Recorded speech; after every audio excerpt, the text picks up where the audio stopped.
anxious to step through the gate again, Major? Yes, I am. We all are. Would you like us to bring back anything special? No thanks. Groceries, new outfit, flatware? No, just yourselves in one piece, please. Dial it up. Be safe.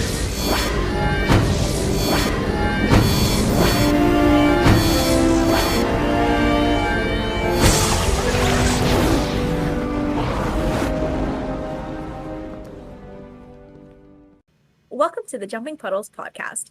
Be sure to listen to us on Spotify, Apple Podcasts, and or YouTube. And follow us at Jumping Puddles Podcast on Tumblr and Instagram, and Jumping Pud Pod on Twitter. Hi, I'm American Sam, and with me are my fellow co-hosts, Tor and Ash. Hi! Hi! Hey! Okay, and just to clear things up first, Australian Sam will be taking a little bit of a break with the Jumping Puddles crew. No hard feelings at all. We wish her the best. And be sure to go send her all the love and support on her social media. We love her. We love you, Sam! So much! All right, so this week we watched Brotherhood. The team searches for a valuable 0-point module rumored to be hidden on the planet Dagon. But their new allies have motives of their own. Dun dun dun! Hey, wait, that kind of worked out. That was our best one. That was our best one yet. Yeah. Oh my god, That was so good. It's gonna sound like shit on the recording back. Oh no. Oh. So, thoughts, feelings. Off. Really quick, just even off the summary, I did not know this planet was called Dagon. Did they ever say that? Or am I just an idiot? I think they said it like once at the very, very beginning, when they were like talking about the maps and stuff. But Did not know. Thank you for saying that, because I did not know that was what this planet was called. yeah. I know that they name the people there like the Ganians and like. So I knew that. I didn't know that. Oh, did I know it? I don't think I knew that the planet was called that. And I think also the name of the people changed like from, I don't know, 10,000 years ago, and now they are this new race, or this new people, the Ganians. Right. Yeah. I completely forgot. Like I remember the episode a bit, but I completely forgot that the Janai were in this episode. I guess they are a pretty big role, but still, I didn't remember that part for some reason. Going off what Ash said, I also completely forgot about this episode in like but like in a different way, because I didn't forget the Janai were in it. I was like, oh yeah, fucking Kolya's in it, great. But I completely forgot about like the Elizabeth Zelenka Wraith Dart side plot. I was like watching it and I was like, this happened? I was like, I just, for some reason, I have like McShap tunnel vision. The only things I remember about this episode is like their iconic bickering in the bunker. So I just did not know that this is a huge episode for the show. It is. And circling back to what we were talking about, like I think last episode or the episode before that people are saying or dislike season 1 because it's so disconnected, and it's so not true. This episode is connected like to Before I Sleep, because they go to this planet because of the list that old Elizabeth gave them, and also this sets up the whole rest of the season. Wait, maybe not. The rest of the season, if they find the like deep space sensors or something, and they find like the Wraith Dart is there, and which sets up the next episode. Oh, that's episode after that. But the gift, right? Because didn't the Wraith Dart, like spoiler, but beam like a Wraith down who stays in the city for the whole time, and that's the plot of the gift then? Yeah. And it even connects to Letters from Pegasus, because they know the Wraith are on the way, so they have to. Right. Yeah. So I don't know what people's problem is with season 1. Yeah. 100%. Especially when you think about it, this is the only season that connects in this way. Like, sure, like 2 and 3 connect in certain ways, but it's not like almost every episode where it's like some leading thread in. Like, they'll connect, like, for example, season 3 with Progeny, right? Is that the episode called? And then it's like 2, 3 episodes later, it's like the big two-parter where they get kicked out of Atlantis, they get evicted. That so it connects, sure, it connects, but I feel like this entire season is just one long thread of them trying to survive and like trying to get CPMs and stuff in a way that I just don't think the other seasons are as connected, weirdly. Yeah, I totally agree. And they're just always, not always, but especially in the second half, there are these little tidbits that just, as you said, Sam, that just, find their way through the rest of the season, which I love because I think the episodes still stand on their own. And I think you could watch them on their own, but if you watch it in a bit more detail and a bit more attention, you just see all these things, and it's amazing for also, just the way the story is created. You're right. I think that's part of the kismet of season 1 of Stargate Atlantis, where they can have an episodic show on the surface where if you're like catching a rerun on Sci-Fi, you can just enjoy the one episode. But if you watch it as a continuing thread, it really is like building on each episode. Like each episode is a Lego block and you're building on the tower, you know? So it helps for new viewers too who are coming in and like, who are these people? They can enjoy without having to know the whole thing. Yeah. Well done. I was gonna say, speaking of the random subplot that we all forgot, or I forgot, the Zelenka and Elizabeth, I just also completely forgot. Chuck was in season 1. Chuck had lines in season 1. He showed up and he was like speaking, and I was like, "Chuck, our favorite white boy." I was like, oh my god. I was like, what are you doing here? What are you doing here, bestie? He's here though.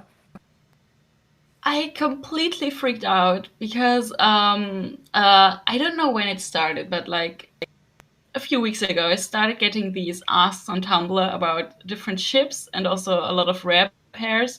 And one of them was Chuck and Zelenka.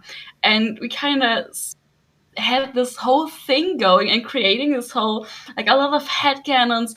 And I really started shipping them because it was just so cute.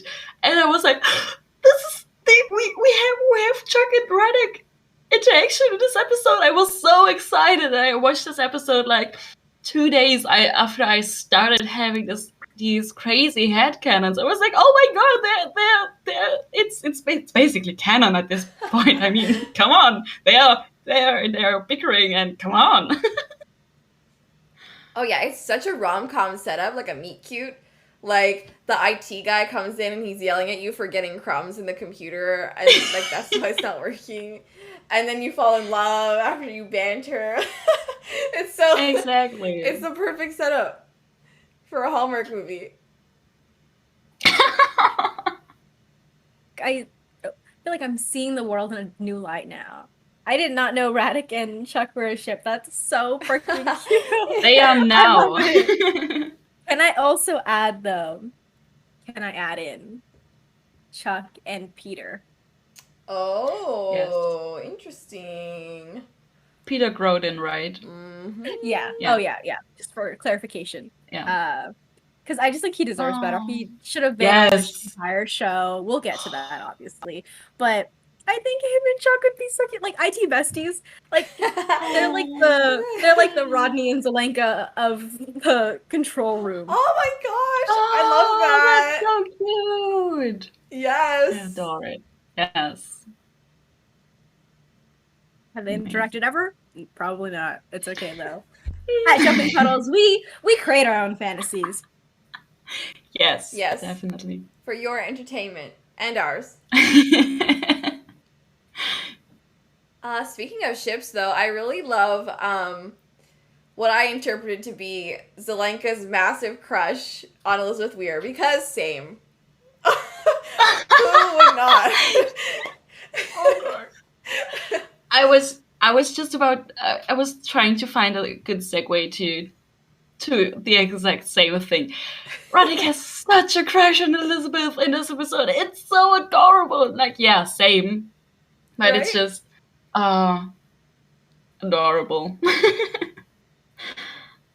Any episode with Zelenka, any episode, is just like an instant like +5 points in our book. Like seriously, like it's crazy. Like his presence and like what he does with the character, with its like such little screen time and stuff, just adds so much to this show. Like I freaking love that little bastard. Yeah. I love Zelenka. That man is a freak, and I respect him.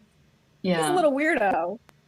He is, and he does add so much. He's like he's a bit of like a comic relief, but also he has this really serious scenes, especially in this episode, because he's the one who finds like the deep space sensors. Are they called like that? I'm not sure right now. Yeah, and he finds the wraith, that the wraith are on the way to Atlantis and shit. And it's just, yeah, it's fascinating. But then you have these little scenes where he bickers with Chuck, or where I don't know, is it, I'm forgetting so much, but is this the episode where he just keeps walking next to Elizabeth? Yeah. Yeah, that's the one. And he explains stuff to her, and she's like, yeah, you're welcome to continue walking with me, but also if you have something to do. And he's like, oh, right, I have to go. And it's so cute because, yeah, that's a comic relief, and also the crush that he has on Elizabeth, and everything. He's just, yeah, I'm so thankful that we got this side character, but he's, I don't know, I can't imagine Atlantis without him. No, Atlantis would have been dead. Everyone on Atlantis would have been dead like a million times over without him. And like you were saying, I feel like he's really the unsung hero of the expedition, because he does so much stuff. If you consider it, Rodney is off-world a lot.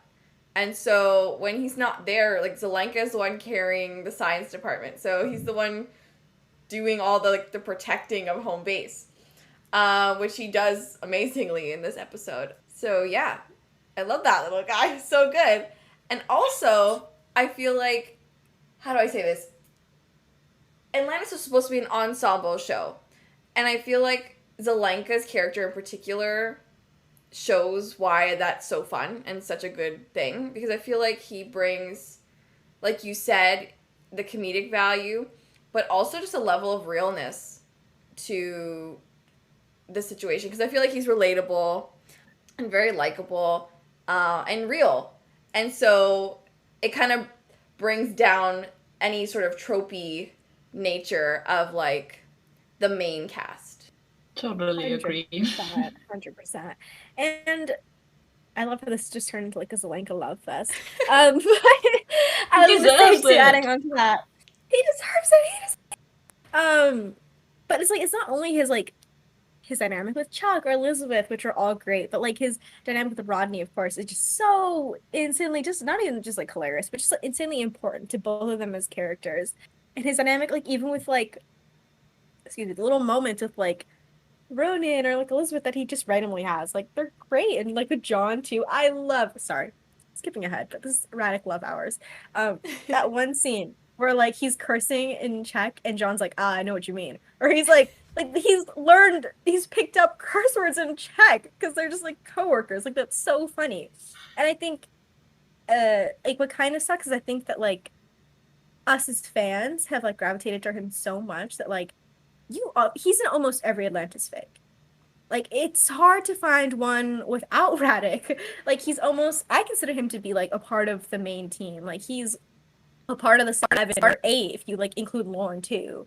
you know, like, which I do sometimes, most of the time, like Lauren, Carson, Elizabeth, like that's the whole team. And so I think it's great that especially the fans have just in him and just fucking ran with it and just created like headcanons and ships and all these things that have made him such a critical part of the group, which sometimes sucks because I feel like we don't see that same sort of love sometimes from the showrunners. Like he is obviously a side character still, but it's I forget all the time that he is a side character because he's so prominent in our space. When I watch the actual show, I'm like, why isn't Radek going on the mission with them? Why are there like, you know, like just random little things like that? I'm like, where's Radek? What does he think about this? We're crazy. Is what my point is. But no. We love Radek. We stand Radek here. This is a Radek, pro Radek podcast. Yes. 100%. Definitely. Yeah, and just the fact that he was supposed to be a one-off character. We say this all the time, and then they just kept bringing him back because he's just so good. And he has chemistry with everybody on the show. So, of course, you want to utilize that. Or maybe one more scene with Radek, because again I was trying to think, how do I get to another part of the story after episode now. There's another scene with him. It's again really funny, and it was just, I think it was just pure comedy. Where I think they're about to shoot the Wraith Dart is about to be over Atlantis, and they start the jumpers, and of course John is not there to fly one jumper, so they have to find someone else. And I was thinking, doesn't like a third, or was it 2/3 even, who have the gene? But anyways, who flies the jumper? It's Carson, obviously. Like, why not? But there's this cut where Zelenka is like, who's flying the second jumper? And there's this cut to Carson, and it's just so fucking funny because he's scared and he doesn't want to fly, and he once again he does this Star Trek thing where he says, I'm a doctor, not a fighter pilot. And it's just, it was amazing. It was amazing. So good. I love when he channels Dr. McCoy. It's like my favorite Carson trope. So good. I wrote down, Bates being paired with Carson is honestly karma from the universe. Oh my god. I mean, fair. That, and then Taylor smacking him across the face. Karma. But no, I love that scene too, because you're right. I was thinking about it. I was like, why is Carson flying this? It's like, I thought more people had the gene by now.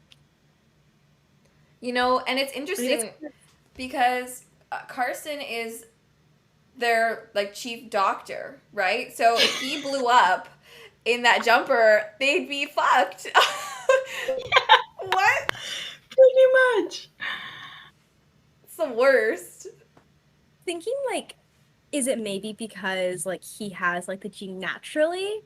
Like, maybe his is just naturally stronger because it's, like, the... But then I was like, no, I'm filling in too many fucking plot holes. I'm being too... No, I'm like, this is the writer's fault. It's not my fault. It's not my job to fill it all in. But no, still, regardless of all that, it's a very funny scene. And I think it's nice to just be reminded that, like, people like Bates exist. Yeah. Because I wish they had done that more often. You know, like, again, I gotta praise the fix. But again, like, people will take one name and just, like, make a whole personality for that, like, random Atlantis-based, like, scientist and keep them in, like, every fic they write. And I feel like that just doesn't happen in the show. But, like Cadman and, like, Katie and, oh, what's her name? We're gonna see her in a few episodes. One of the scientists as well. Oh, and Miko? like Simpson, like people, yeah, Miko. I love Miko. Like people have so many, people create all these personalities and stuff for them. So it sucks that we don't get to see these people pop up again and again to be like, hey, I exist. I'm on the science team. But yeah. Yeah, I'm gonna jump on that and say one of my favorite things about Stargate Atlantis fic is the world building. So again, it makes it more real by having these people who would be on the expedition with the main group, living and working and like being there like every day, you know? Although I will give him credit for Parrish, because Parrish shows up. We're gonna see Parrish in season 2, and then he pops up again in season 5. True. She's the most random thing, and I love it that they were just like, yeah, let's bring the guy back. Let's bring him back. The one guy, they were like, call this bitch back. They're like, he's the only Parrish on our show. I'm like, thank you. They knew that like Lauren and Parrish shippers were like dying of thirst, and they were like, here, take them. And it's similar with Dr. Biro as well, right? She is in, I forgot in which episode she's in, but then again she's in season 3 in Sunday. Yeah. And I don't think we see her in anywhere between. And it's really funny that they bring those characters back at random.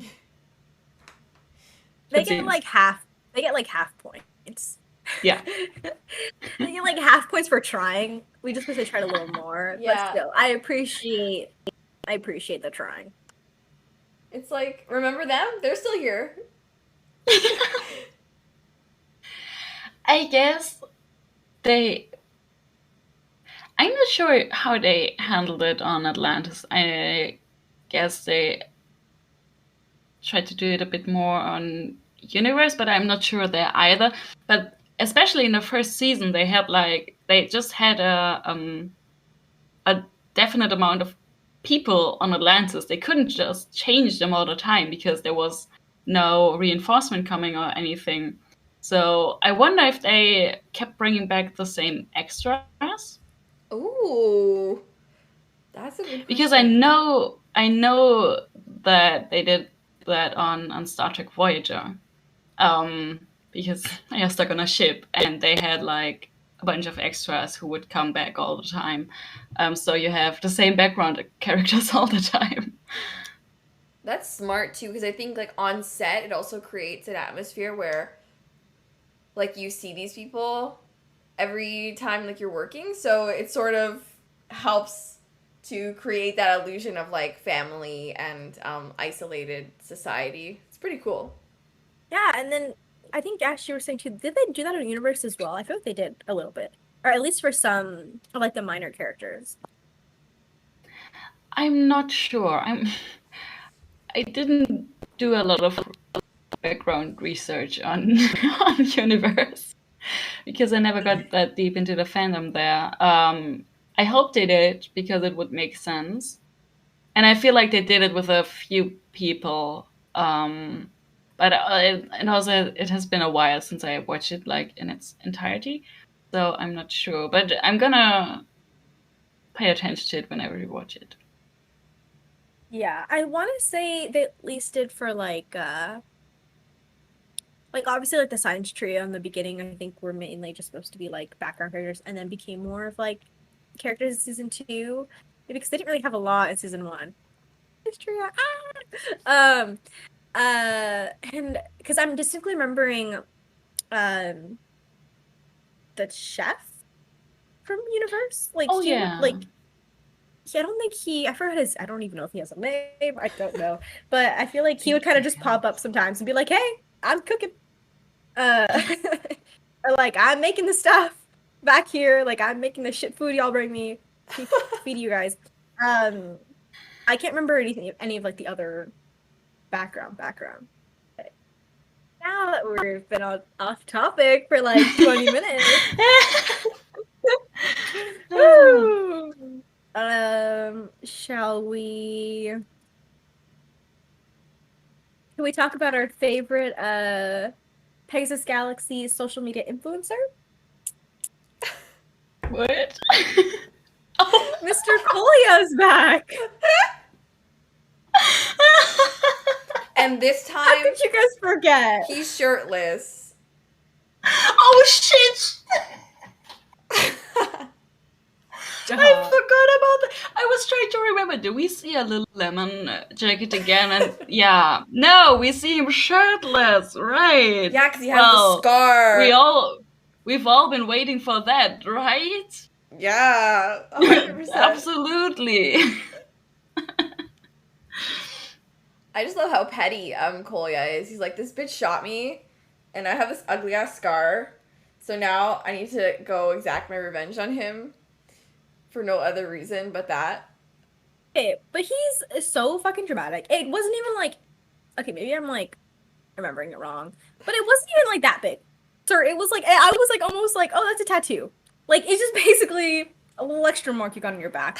It was like, dramatico, acting like his whole like shoulder was like ripped out, or he like, you know, had like a mass amount of scars all over. Like, ain't no one gonna see that, sir, unless like you're sleeping with someone. Like, Which, considering your obsession with Shepard, I feel like probably you're not. no. He's just in bed with someone and he's like, so John. They're like, who? And he's like, John Shepard. And they're like, oh my god. I mean, you can call me that if it helps you, but Ugh. You would. Ew, I hate him. Oof. Oh my gosh, this just became another level. No, but I'm gonna be so honest. I had a hard time watching this episode. Like, because I feel like without our headcanon, that he's just like this silly little goofball, this little Pegasus like galaxy like fucking freak who's obsessed with John. I feel like without it, like I was just finding so many things he did this episode super fucking creepy. And I was just like, oh, I hate this guy. I was like, this is so like, ugh, like, they're like digging and they're about to like send everyone down the hole or whatever. And he's just like watching from the bushes. I was like, ew, go home. I was like, ew, he's a freak. I was like, someone get his ass right now, lock him up right now. I was like, why is he so interested in them? Like, I was like actually concerned for their well-being. Like, genuinely. I was like, ew. So no, like this entire time I was like, no. In my mind, I was like, remember, he's a Lululemon influencer. Just remember, like, don't take him like as the show tries to push him as, okay, I'm not buying into their propaganda. Okay. We know our Kolya. Yeah. I agree. He was so nasty in this episode, particularly when they were like down in the hole or whatever, and the team, and he was like talking to them, and he was like, "How's the arm, Dr. McHaig? Like, you bitch! I hate you. Go die." Horrible, horrible. He also said something about Rodney's voice. I don't remember what, but it was something really, really mean. I was like, bitch, what the fuck is wrong with you? What did he say to him? He was like, are you ever going to stop talking, or like, can we get the show on the road? Like, he was basically like, shut up. All right. Yeah, something like that. Yeah. But it was so mean because Rodney's voice is not especially annoying. No, I don't think so at all. Like, it didn't make any sense. What the fuck? He was honestly bullying him, and now I want to bully him back. Yes. Let's do it. So let's bully him by rewriting his story in this episode. Why is he after John? Why is he after John again? Does he just want revenge from the Eye? Or he wants to show off his scar. Oh. Like, look he's at you just ripping he's just ripping out of his shirt. Look at my scar! Or whatever. I don't know. He has like a trench coat, like a flasher. But I was also gonna say, I was like, I feel like he wants a ZPM to like power like his garden, or like power. What if he wants a ZPM to power his social media account? Oh yeah, probably. The Janai was like, they were like, girl, they're like, we gotta stop. They're like, you gotta stop using Instagram out here. They were like, we're trying to like build bombs to like save our like countrymen, and you're like literally on Instagram like posting your fits, like your OTD. And he's like, I need to. He's like, my account is growing.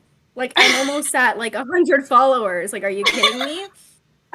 And they were like, you gotta find another way. And someone was like, hey, yo, they're getting a new power source. And he was like, pack our shit up. Let's go. Let's go ambush them. I believe in his desire to be a social media influencer in the Pegasus Galaxy. He'd be the first one. I want him to get there. A trailblazer, truly. I'm almost rooting for him now. See, now we made it better. We made it better. Oh my god. I wonder who's on Instagram in the Pegasus Galaxy. Oh, Lord. Todd. Oh, Who's Todd? Someone taught Todd, and it's just spread everywhere. That's why the rates stopped being so intimidating. They just all got on Instagram. Couldn't stop scrolling through Instagram Reels. What's Todd's account? Does he like just post pictures of nature? He's one of those accounts that just posts like every picture of a bird that he ever sees. Every sunset. Yeah, and he's like clogging everyone's timeline with his nature pics. Yeah. The occasional selfie, like back in Atlantis. Like With my bestie. Michael would be the opposite. Michael would be like pictures of like, I don't know, like not like the sunset, but like the moon and like the sky, and him being like, I'm coming. Or, like, I'm coming after you.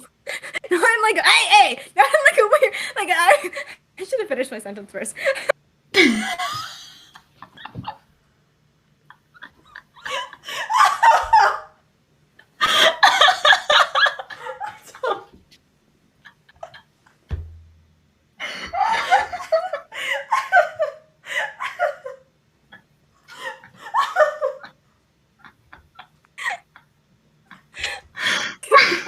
I'm actually crying.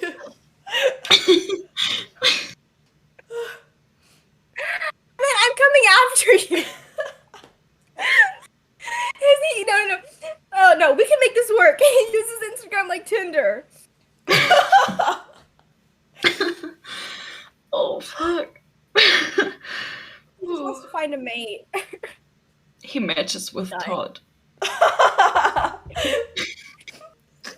Oh my god. Wait, Sunshine BF and Moon BF. Oh, It's no! them. Oh. I can't. And Michael has like emo lyrics for the captions of all his pictures. You guys know that Grimes meme where Elon Musk was like, I don't believe in pronouns, and she was like, please, and she like responded under his tweet, and she's like, please call me. This isn't you. You don't have hate in your heart. To Michael and Todd. Yeah. Todd's like, I don't believe in human rights. And Todd's under there like, please call me. I know your heart. I know your heart. You're better than this. So we have 3 people on Pegasus Galaxy Instagram. And the drama is real. It's gonna spread as more seasons go on. Instagram's gonna catch on over there. Now there's 5 people on it. One of them's Chaya. Oh my god. Need something to do out there. Oh my gosh! And she has a photo, like, as her profile pic. It's like a photo of her and John sharing each other, like, in this bowl of light.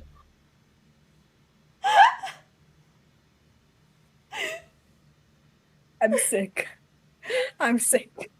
What if like Jinto gets it and instead of posting pictures, he posts like TikTok videos in his reels? Yes. He does that. But I was gonna say, speaking of Sora, they mention her in this episode. They do? Yeah. Yeah. Oh right, because they're coming back from like after the failed attempt to like try to gate off world to like go to that gate address.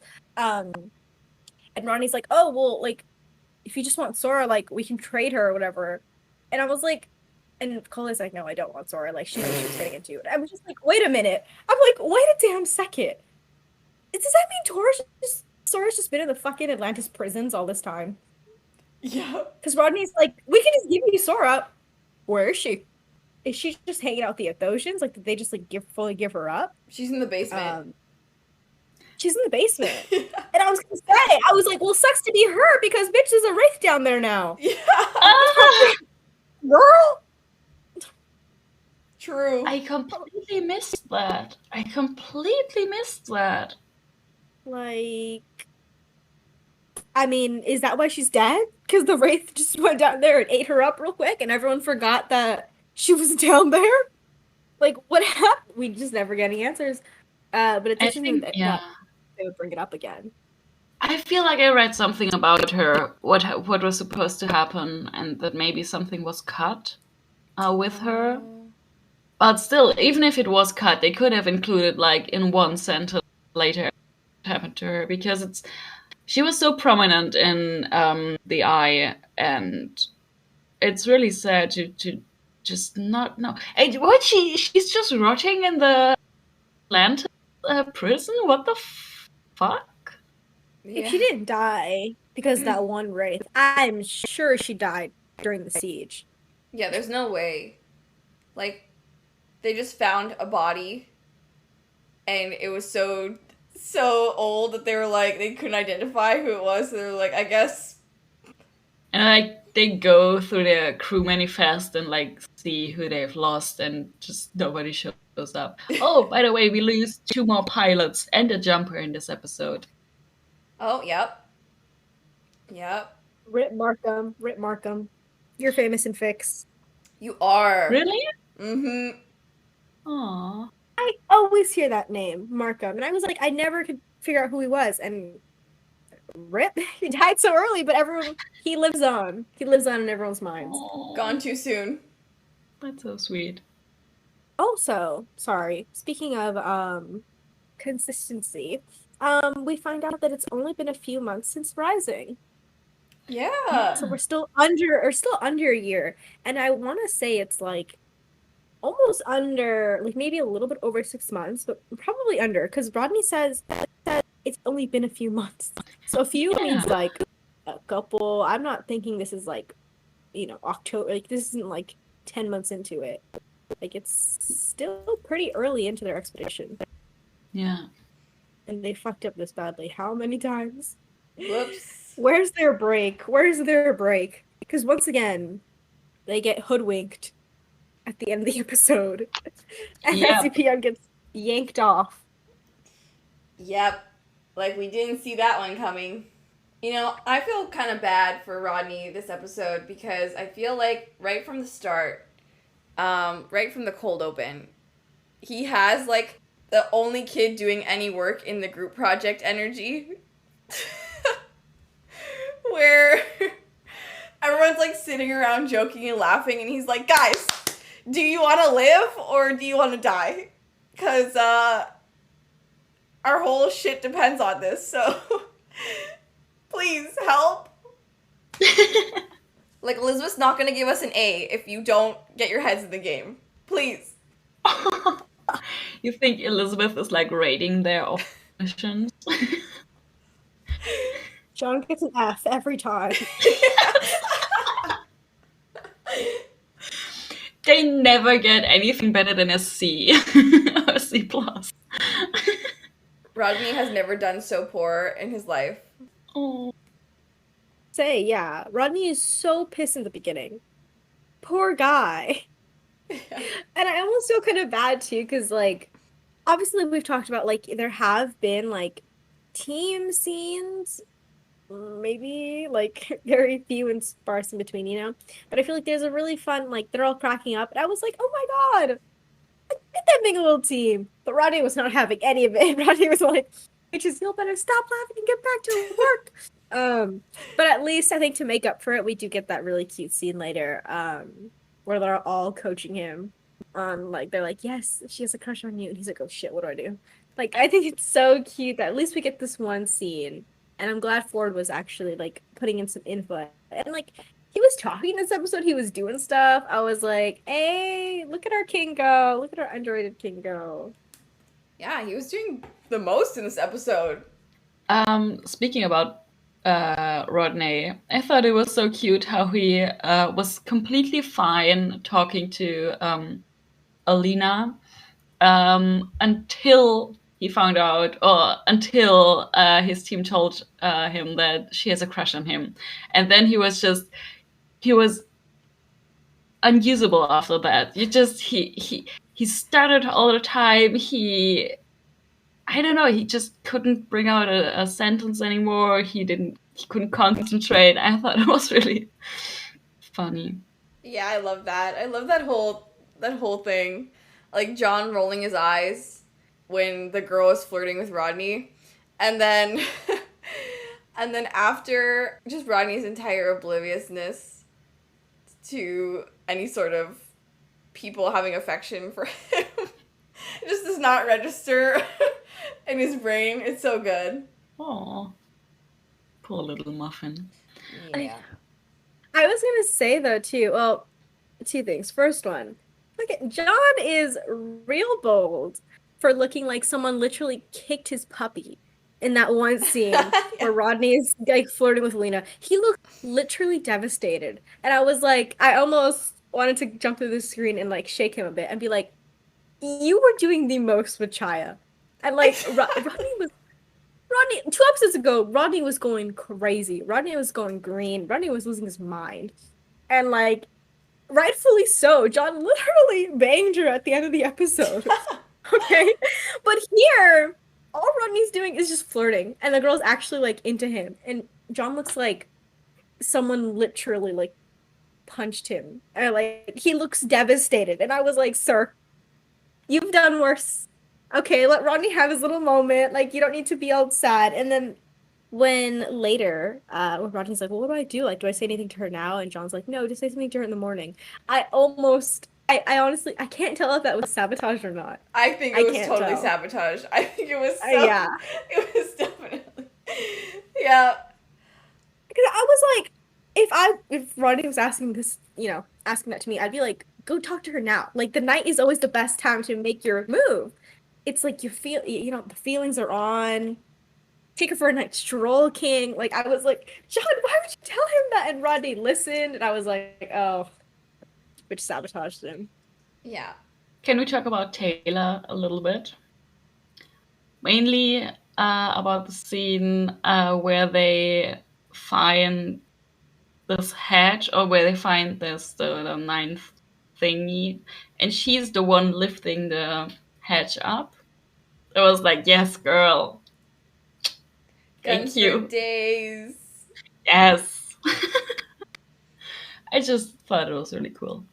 And like we were talking about Ford earlier, actually getting stuff to do in this episode, like his whole interest in the puzzle, and also like in the hole after, like when they were fighting Kolya's men, him doing that like spin kick move with his legs. Like, what was that? That was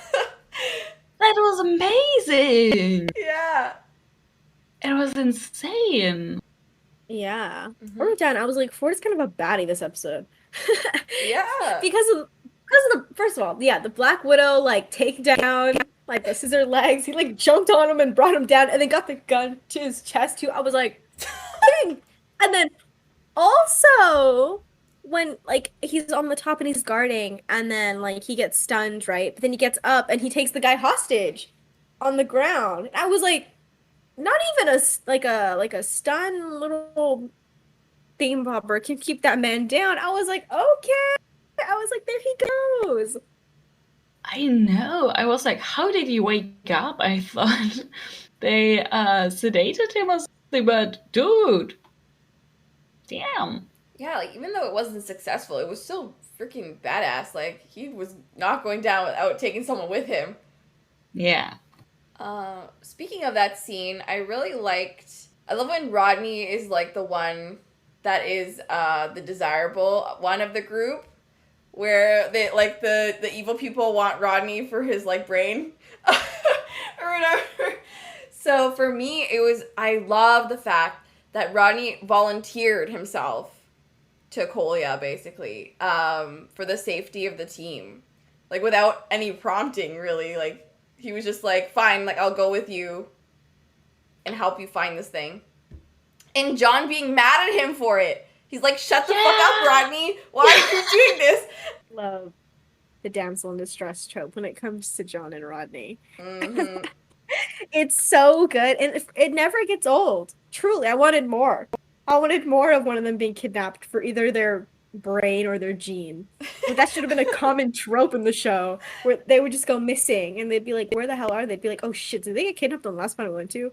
Like, it's just been like, oh shit, we forgot John. Or something like that. No, that would be Rodney. They would always leave Rodney somewhere. They would. John's driving, he's like, 1, 2, 3, and he's like, shit, 4, where's Rodney? They buy him like one of those leashes where like, and then they all have to hold on, and John's like carrying the leash. No, Taylor's carrying the leash, let's be honest. Of Taylor's course, yeah. Do you think- Ronan has a leash too? Let's be honest. Ronan's on a leash. Sorry, side note really quick. We can cut this out. But you know that really funny meme, that sound on TikTok where it's like, get your fucking dog, bitch, and they're like, it don't bite, and they're like, yes it do. That's Ronan. Yes, Fucking Ronan. every time they're negotiating, Ronan's just in the back pacing, and the people are like, get your fucking dog, bitch. And they're like, you don't bite? Yes, he just has guts. Yes, he do. Oh, I love that. It's true. It's so true. Do you think they have trackers implanted? Like just AR1, the rest they will come back anyways, but because apparently they did it to SG1 at some point. So I'm just thinking probably like 2 episodes in, Elizabeth decided you guys are getting trackers. Yeah, what did they call it? The subcutaneous transmitter? So it's like underneath the skin. Yeah. So they know like when they have to beam them out of places or whatever, like where they are. They definitely need that. Yeah. 100%. Because they know when and how to beam them out. That's the reason. Yeah. Like, that's the reason on paper, but we all know the real reason. No, it's because you guys are getting lost.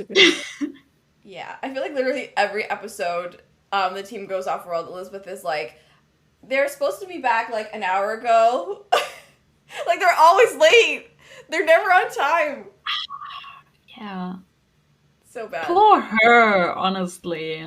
I don't know how she can stand it. Like, either they forgot the time, maybe the Wraith found them, maybe the Genii, maybe they got lost, maybe Rodney wanted to check out something else, maybe John got lost.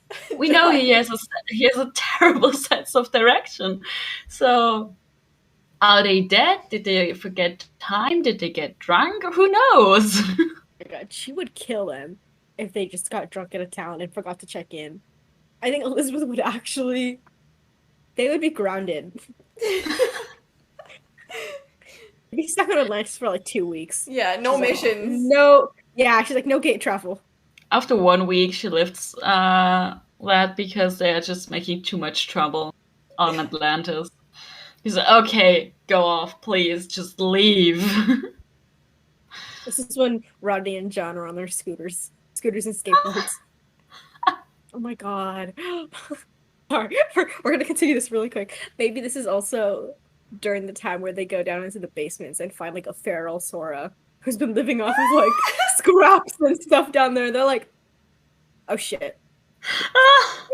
She's not even in prison. She just has like her own little like nest down there in the undercity of Atlantis. Oh my God. They have a team meeting and they're like, so what do we do with her? Any suggestions? Leave her? That's Rodney's vote. That's so good. Actually, speaking of Atlantis, look at us getting back on topic. I was gonna say, we get a lot of like outside like shots of Atlantis when the Wraith is like going through the city and stuff, which I think is really cool. It's like our like our first time, I think, one of our few times that we see like it's not fucking big this place is. Like obviously you see it from the side and you're like, or from afar and you're like, oh yeah, it's kind of big. But like when you get really close, I was like, there's so much like cement and like, there's like the middle section, right? And there's kind of like these little like outside parts. I'm like, this shit is long as hell. Like, I wonder how long it takes for one person to get from this side to that side. Oh, a very long time. Yeah, Oh, it's it's big. definitely huge. And I think it's just a personal thing. But there's so much concrete. I was like, I think what they should have done is taking out some of the concrete and put a bunch of grass I agree. for aesthetic. Like, the way in the tower, they have Atlantis, but it's kind of overgrown. Come on. Yeah, with like the vines and stuff. Yes. Yeah. No, I'm obsessed. Make it like a castle. Oh, I love yeah. it. You're telling me that like nothing, like no sea plants like grew on the concrete for like 10,000 years? Like no. I think get rid of the whole concrete walkway and just a bunch of green. I think that'd be so cute. Oh, they start having gardens and stuff, and they Heck and yeah. they can have picnics. Oh my gosh, the botany team would go insane. They would think it's the coolest thing. Yeah. They start growing like Pegasus galaxy life forms on Atlantis. That'd be awesome. Yeah. Oh yeah.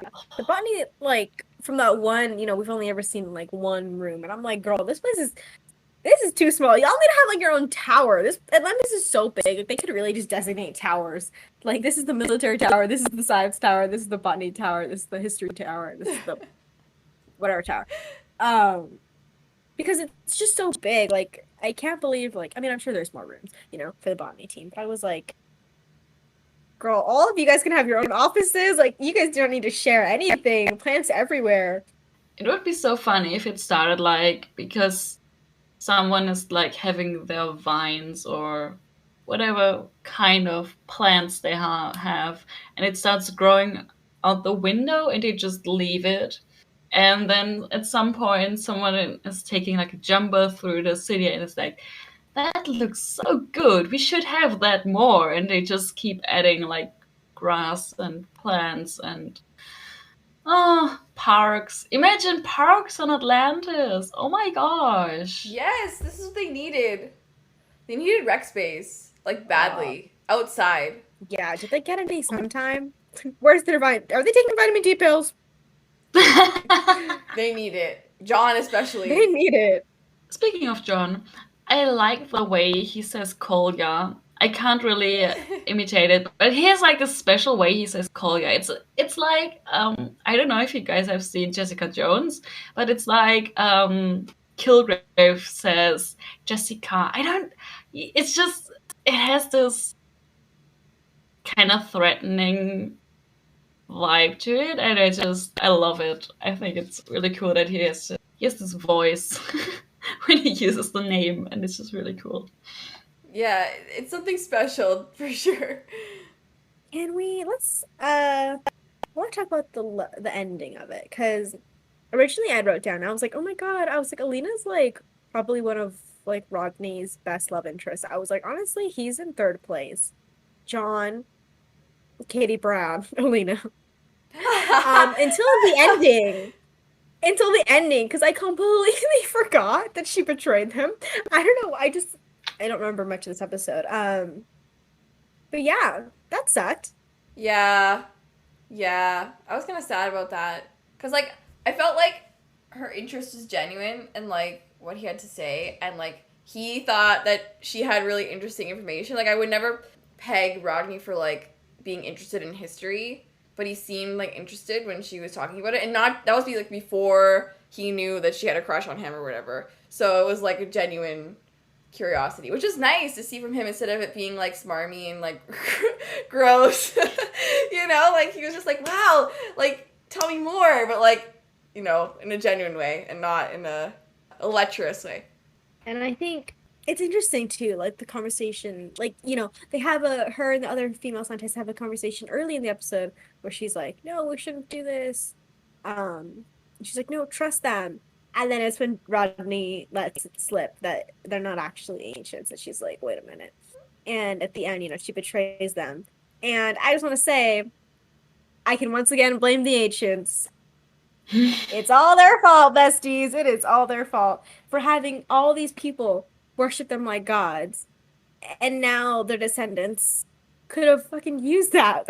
We're gonna need that in 2 weeks, bestie. Like, you could have really helped defend Atlantis. But no, I blame the ancients. This is all their fault. As usual. As usual. I like that John said that the ancients don't have a plan. And it's so true. But what I wanted to say, yes, they guard that ZPM for the ancients, I guess. But still, I don't want to say I side with them, like with the Ganians, but I get their point. Like, I totally get their point that they don't want to give up the ZPM for anyone else other than the ancients. So I was, for a second, I was trying to remember what you were talking about, like her betraying him, and I was like, is she really betraying him? Because she's just following her own belief, and I don't know. I think it, especially after she found out that Rodney and the team are not really ancients, to me, it completely made sense that she didn't want to give up the ZPM to them. Yeah, you raise a valid point. I think they make this mistake a lot in that the team is not always upfront about the fact that they're they're not ancients. Like, they live in Atlantis, but they're descendants of the ancients. They're not, like, actual ancients. And I feel like honesty and actually having, like, a conversation about it instead of being like, yeah, we're just, like, living there, would endear them more to people of Pegasus and, like, make the people of Pegasus trust them more. Because you're totally right. Like, she has no reason to trust these people with this sacred object. No, 100%. I do agree with that. I think more of my same illusions, I blame the ancients for, like, creating, like, all these civilizations and being like, hey, we're your gods. We're going to give you something to hold on to for years. This is so important, and we're going to give you a reward when I give it back to you. That's my thing. Totally respect. Because, like, if it wasn't, like, totally respect them being like, hey, we're going to keep our treasure, bitch, But they didn't even keep it. They went to go hide it on another planet, and they were like, we're going to save it for when the ancients come back. And I was like, no, no.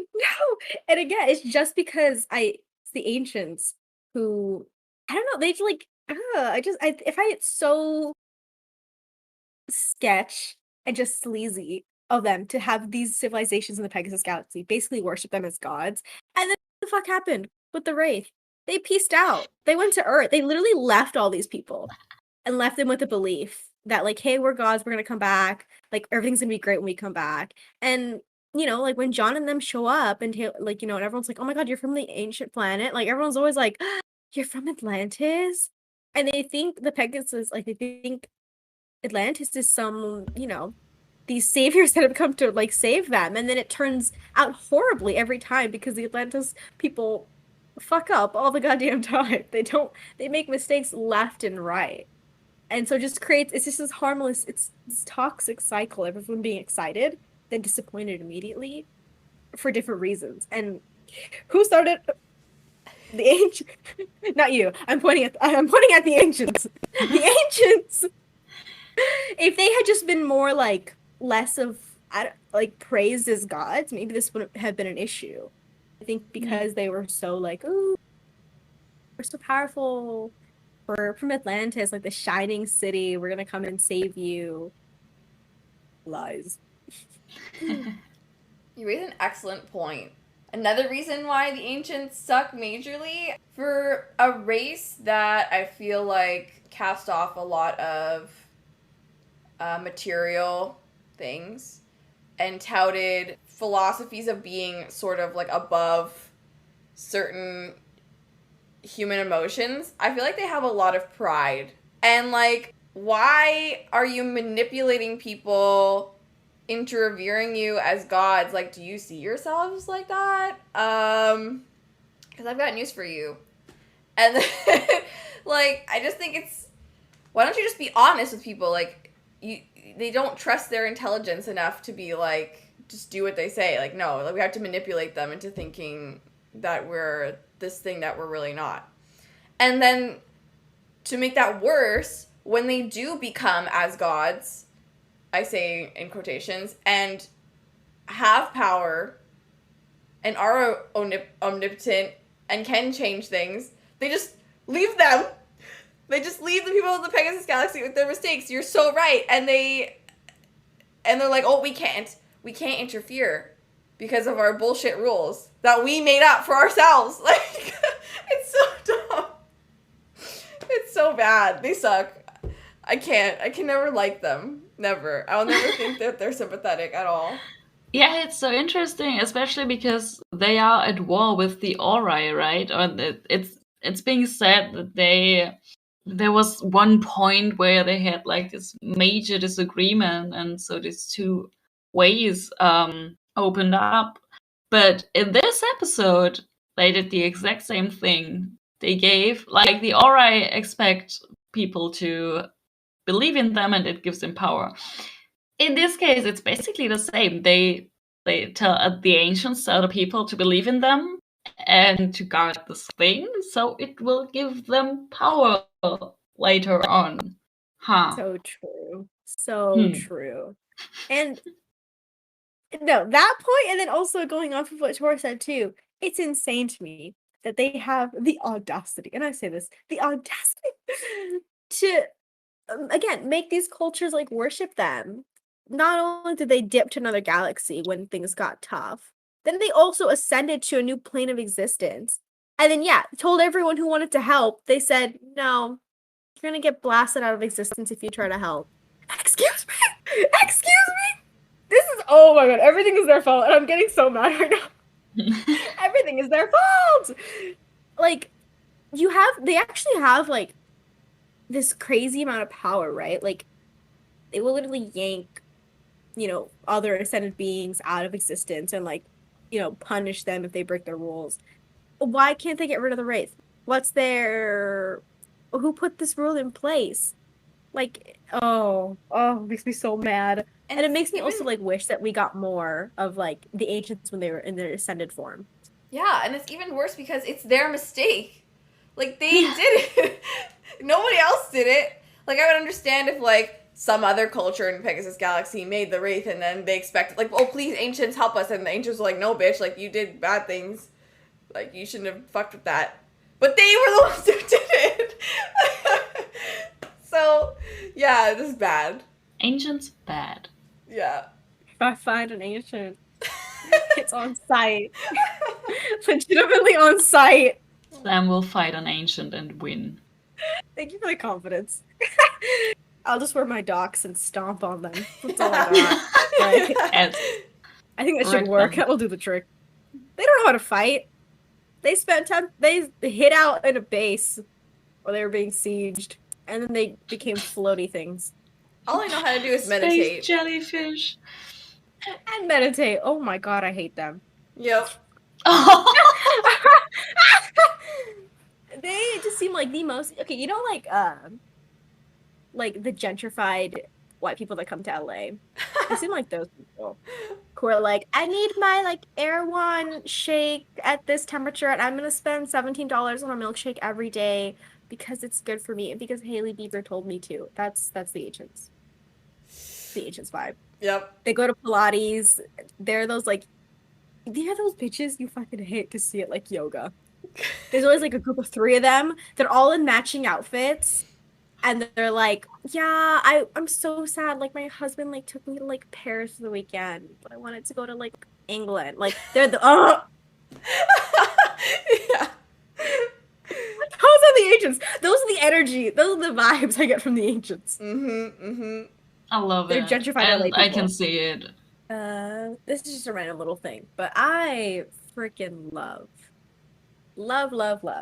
season 1 intro. I think I've mentioned it before. If I have, sorry, my brain is horrible at memorizing things. The season 1 intro, so good. Every time like it starts and we get that shot, which I love the shot of like the jumper like flying over Atlantis, I think it is, or like the Atlantis underground, and then it starts rising. I get so sad that they changed it in season 2. I hated like the random like face popping up. I'm Yeah. like, girl, sorry, I love your face, but we know your face. Show me random clips. Show me Atlantis coming out of the city. Show me like cool stuff, like all the space battles that's gonna come this season and all this stuff. Yeah, so every time I see this intro, I get so hyped. Yeah. It's hands down the best. I think it's probably no. No, I think No, it's the don't best. say it. It's probably the best intro in the whole franchise. Yeah. I like in most of SG1 they did the clip show. There are like 2 seasons where they had just like this boring statue of, I think, Ra. Which is fine, but it's also a bit random because it's like season 4 and 5 or something. Like, why you started out with something else? Why do that now? But yeah, the Atlantis intro is just season 1 intro is just chef's kiss. And yeah, genius.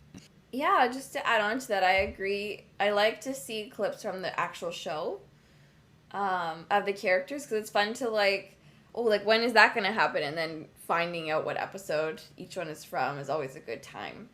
And I wish that they changed it for each season. Spoiler free, of course, but you know, I think it would be fun.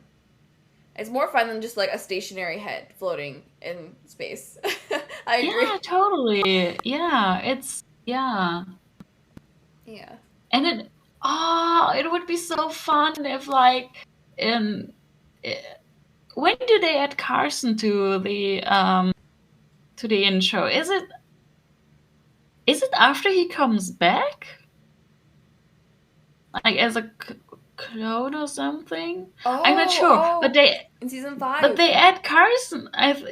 Is it only in season 5? I don't know. But they add new characters to like the main cast, and it would be so fun to see like if they had continued with the clip show for the intro to see which clips they would have chosen for the other characters.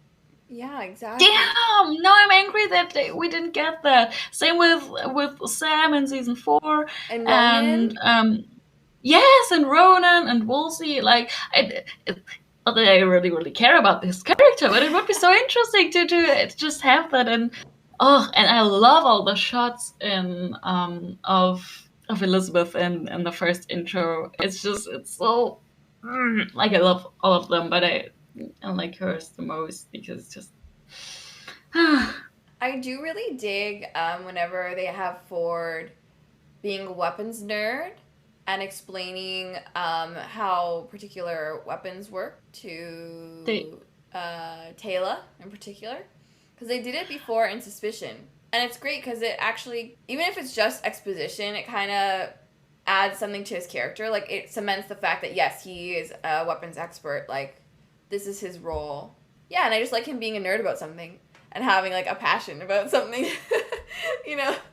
Yeah, it was just a pacifist in me speaking. Not great at its weapons, but yeah, at least he has a hobby.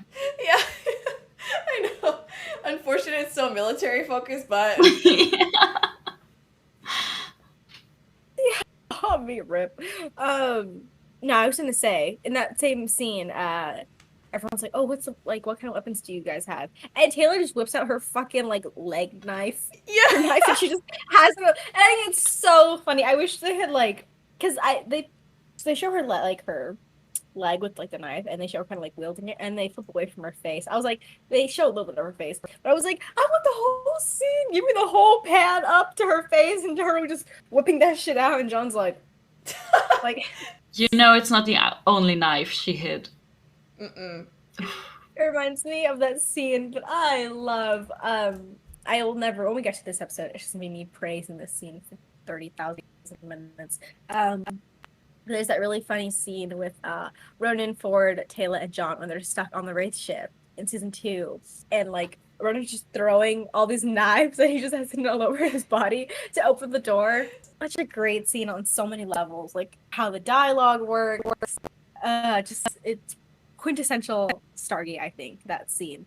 But yeah, so I just love that the Pegasus natives now are canonically just have knives everywhere, hidden around. Yeah. It fits somehow. I don't know, especially Taylor, but probably the rest of the Athosians as well. Did we get a shot of like 2 Athosians? There was one scene with someone else on the balcony, and I think there were 2 Athosian kids on the balcony. And I was like, they still exist. They still exist. Yeah, I saw that, and I was like, I wasn't sure if I was gonna mention it too, because I was like, yeah, it's too small. No one's gonna notice that. Thank you for bringing that up. Because yeah, I was so surprised. I was like, whose kids? I was like, wait. I was like,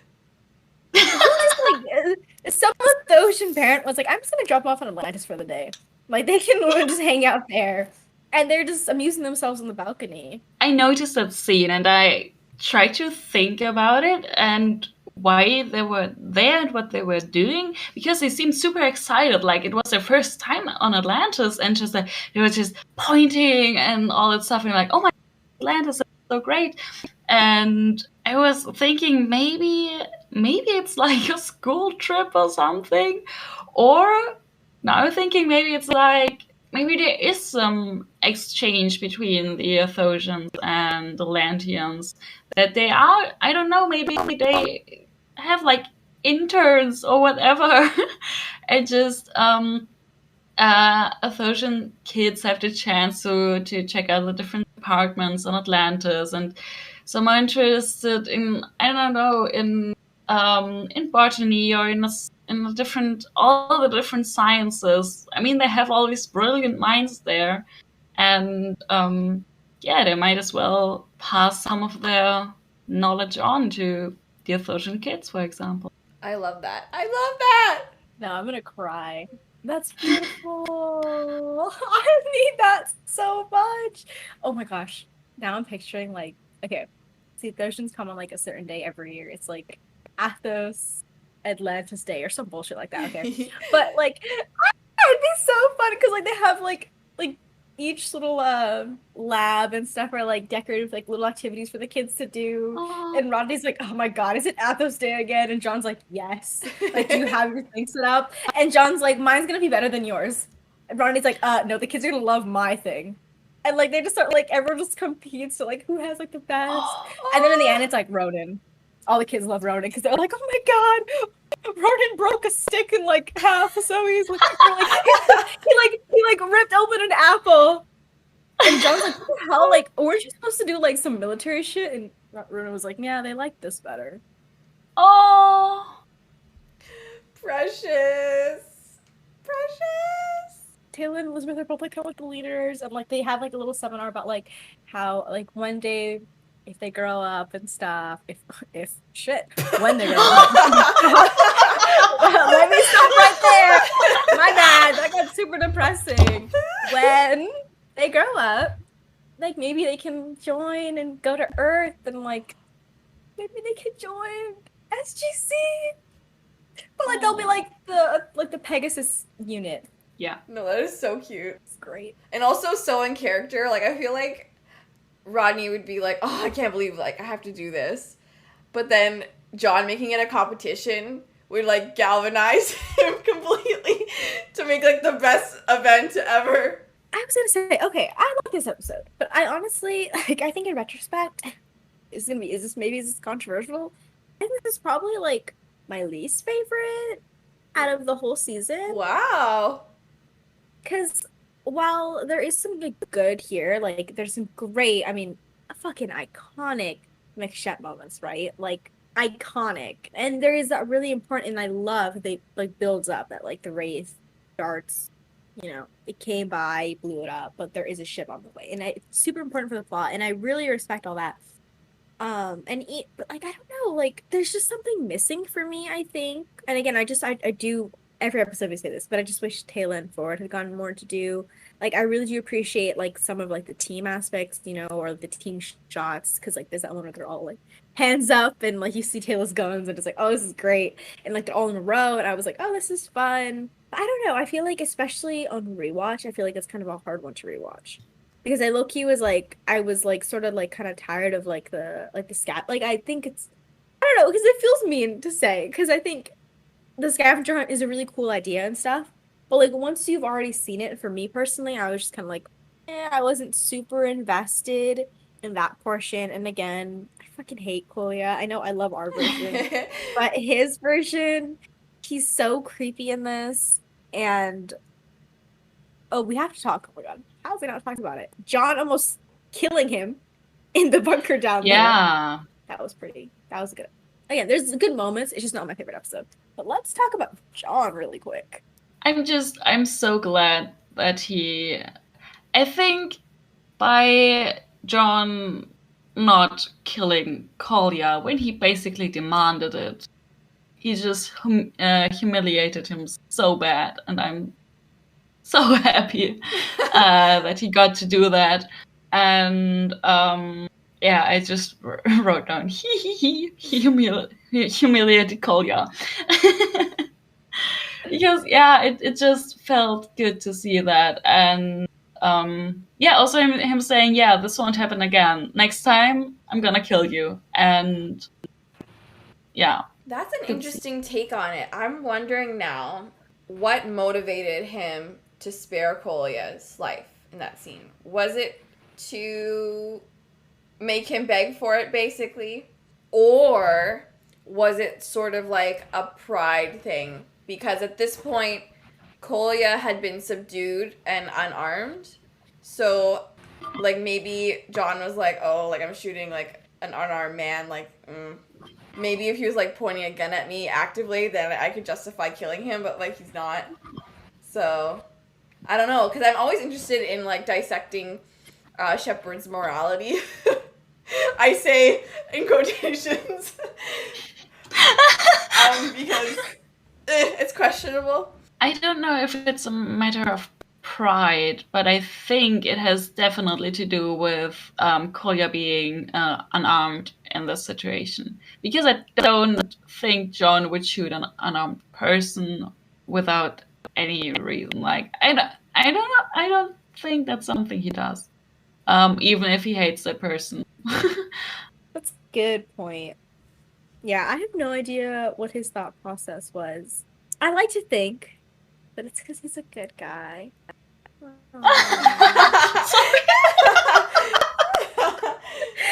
Hey, me simping on live air. He's just my baby. He's just my baby girl. Don't all make fun of me. I'm fighting a 40-year-old man. Stop. I can't make fun of you because I do the same thing. I've been laughing at myself. We're all simps. We're all simps. Yeah, I like to think if he was an eviler man, he would. Honestly, maybe some alternate version of John out there. Ooh, evil John. With the goatee? No! Well, no. Can he pull it off? I don't know. Do you think he can pull it off? I think I just have two more. One being, I just like how stupidly brave Rodney was the entire episode. Like, not just when he gave up himself for the team, but also when Kolya's men were, like, literally staring him down the barrel of their guns. And he was, like, sassing them and snapping his fingers at them. Damn. King shit. That was so There's good. literally a shot of, like, they're focused on his face, and he's like, give it to me. And there's literally a shot of him being, like, snapping his fingers. I was like, oh my god. They did not have to do that, but they did that for us. Thank you. For the Mean Girl Rodney community. Yes. Thank you. I wonder if the finger snapping was something that David Hughes added, or if it's something that the writers put in there. Because it's such a Rodney thing. It is. Like, he does it all the time. He's always snapping his fingers, so yeah, it'd be interesting, I wonder. I could be wrong, No one quote me on this. But I think I did see someone had made a gift set of like other like characters that David Hewlett has paid, and he does kind of do some of the snapping or like some of like his finger movements. Ooh. And so I think it might just be a David Hewlett thing. I love that. Yeah, me too. That's amazing. I think it suits the Yeah. character a lot to have like stimming. Like it's just like stim. Yes. Like he'll Oh yeah. Yeah, that's how I saw it always. That, and lastly, I just wanted to say the whole Mensa reveal was just spectacular. It was so good. I love the hidden depths of John Shepard. I like that he tries to hide how smart he is under carefully layered things that he thinks is cool. And I just love how Rodney cannot let it go. Like, they literally just blew up Kolya's team, and Rodney's still like, so, but wait, you were in Mensa? You could have been in Mensa? Talk to me about that a little bit more. I love that. It's so good. Yeah, that was so funny. They were in the middle of like revealing the big secret, and Whitney's trying to find out more about the hidden secret. Yeah. John Shepard. Yeah. There's not to turn the make Shep button on, but there's just some great like scenes between them this episode. Some really good ones. The Mensa one for sure. And I fucking love, like, I think it's, I can't rank them all. It would just break my heart to try to rank everything. But this would definitely be pretty high on the list. I love that moment where they're, like, bickering over, like, where to put the thing. And John's like, just give me the gun, I'll shoot him myself. Yeah.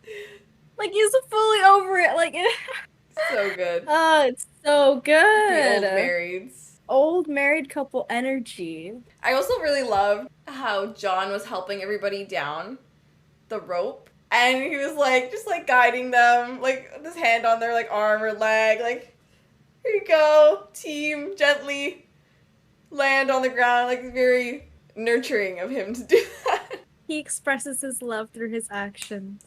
Okay, we're good. Pass it to Ash for the Bechdel test. I gave this episode a pass because Alina and Sanir, that's the other Deganian, they talk a bit, and yeah, I think they are talking about the Atlanteans as a group, so I think... Yay! I'm surprised an episode called The Brotherhood passed. Yeah. Dang. Yeah. Zing! And now we have Tor for the behind the scenes. Ooh. Okay. So, when Shepard figures out how to arrange the stones on the lock the Brotherhood of 15 used to protect the ZPM, he's talking about what we call the magic square. So, it's a square array of numbers where the sum of the numbers in each row, each column, and both of the main diagonals, like the X, are the same. And they say it's unknown exactly when the first magic square was found on Earth, but the simple ones, the 3x3 magic squares, date back over 4,000 years. So they've been a part of like ancient mysticisms as well as our modern culture. So very fitting for Stargate to use something like that for a puzzle. Another interesting tidbit was that Ford was actually shot by a dart gun, and the type was the Crossman 2289G backpacker air rifle dart gun. For all you weapons nerds out there, like Ford. I was just about to say, it's fitting for him that we have this specific information. Oh my god, imagine when he was looking at it, he was like, shit, this is that dart gun that Tor just said. That's actually now canon, because he looks at it for a little bit and he passes out. He knew. Yeah, He knew what gun it Yeah. was. Oh my god, maybe he knew, and that's why he was like, okay, shit, like, okay, I'm gonna pass out for like a second or two, and then I'll be back up, but I'll pretend to be passed out so I can grab the gun from the guy. There you go. Was the coolest thing he's done in 12 episodes. Oh, there was a line of dialogue where Sergeant Bates says that our only real fighter pilot is off-world. So it's basically established in this episode that Shepard is the only fighter pilot with actual combat experience on Atlantis. Oh my god! This is really bad, considering he is the leader of your primary reconnaissance team. And also the military leader. So if anything were to happen to him, or he was off-world, you would be shit out of luck, basically. We're back to Mary Sue John Shepard. Yeah. Like, come on, they didn't think to bring any other Air Force pilots who actually had experience in any sort of... Ridiculous. There's no way. I thought we moved past this after like episode like 1. I was like, oh my god, okay, no more Mary Sue John. Like, guys, he beat the Mary Sue allegations, besties. No, this bitch did not. They keep coming back. Not until the He's never Daedalus been comes. Mary Sue. True. Oh, it is also revealed in this episode that the Stargates in the Pegasus Galaxy have 36 symbols, while in the Milky Way Galaxy they have 39. Oh. Another tie to SG-1, actress Laura Mennel, who plays Sinir in this episode, played Mary in the SG-1 Season 3 episode, Demons. Oh, I knew her. Oh, and we have another recurring actor John Tierney, who played the Brotherhood member Astrum in this episode's opening moments, played a monk on Chulak in the premiere, Children of the Gods. Oh, that's cool. That's I awesome. love that. And this episode was also nominated for a Gemini for Best Writing in a Dramatic Series, and Martin Giro wrote this episode. Oh, wow. I did not expect that. Yeah. Good for Marty. Good Yeah. for good old Martin. And that's all I got on trivia. Yay, Tor! Thank you so much for the behind the scenes. I feel like we've kind of said everything we needed to do. Honestly, once again, I like this episode. It's not my fave. There are some great moments. I wish there was a way, like, more could have been done. I don't know, maybe like a different villain. I don't know. I feel like I didn't need to see Kolya again so soon. The wounds are still pretty deep. But no, I like this episode. And I really appreciate the subplot with Elizabeth and Zelenka and how it ties not only into the whole season so far, but how it builds up what is the best finale in the Stargate franchise. Well, I mean, there's some good competitors though.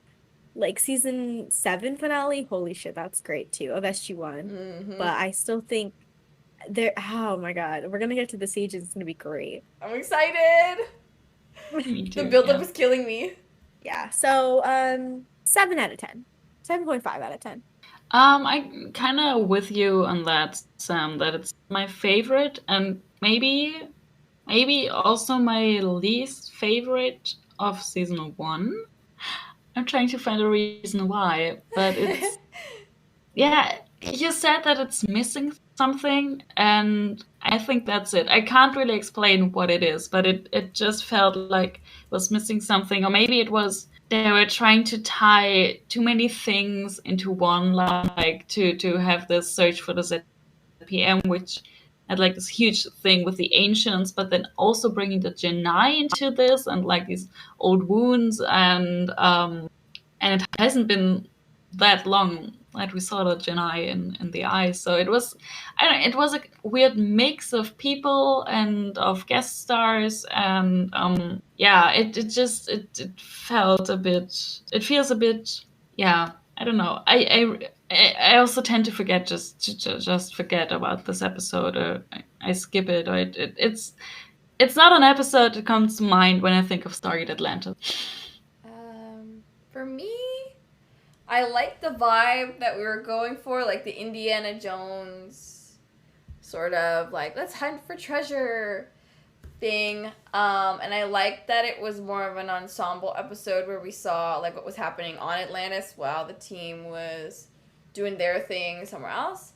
But I agree with your assessment of the whole Genii being included in the story. Like I feel like just Alina's people like betraying the team would have been enough to carry the plot forward. We didn't need Kolya to come in and be like, whatever. Although I did appreciate him getting his ass kicked and the silent communication between the team that happened while the ass kicking occurred. That was pretty cool. So yeah, not my favorite episode of the season, but I still like it. I still enjoy it. Yay! Okay, well, tune in next time for the letters from Pegasus.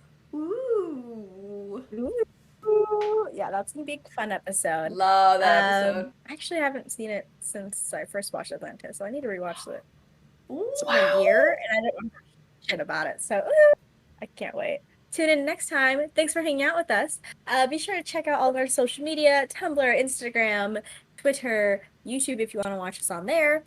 And hit up our personal social media accounts as well to see what we're up to. If you want to get more Atlantis talk and just talk about Stargate in general. Thanks for hanging out with us. Bye, guys. Bye. Bye. Goya!